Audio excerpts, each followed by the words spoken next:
पल दाइ पल दाइ के भो आज लास्टै रक्सी खान मन लाग्छ कतै रक्सी खान लिएर हिँड्नु न कहाँ जाने भन्नु त ए जाब रक्सी खान पनि के कलकत्ता जानु अन्त कतै भन्नुस् कहाँ जाने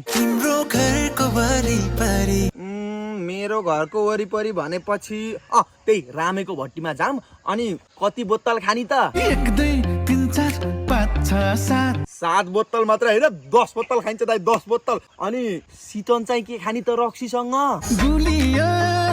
जेरी अनि जेरी पनि कसरी खान्छ रक्सीसँग बरु सुकुटी खानुपर्छ सुकुटी अनि तपाईले रक्सी खाएर झ्याप भएसी बमिट त गर्नु न नि गर्दे नम हो गुड गर्न पनि हुन्न म त फेरि झ्याप भएसी नाचै गर्छु के तपाईले के हार्नुहुन्छ त सुप्पा गर्छु कसलाई हो तिमलाई मलाई हुन हो बेकारमा मान्छेहरुले देखे पनि लाज मात्र यार सुटुकै सुटुक्क पनि हुन्न के तपाईको कतिवटा गर्लफ्रेन्ड छ भन्नुस् त धेरै छ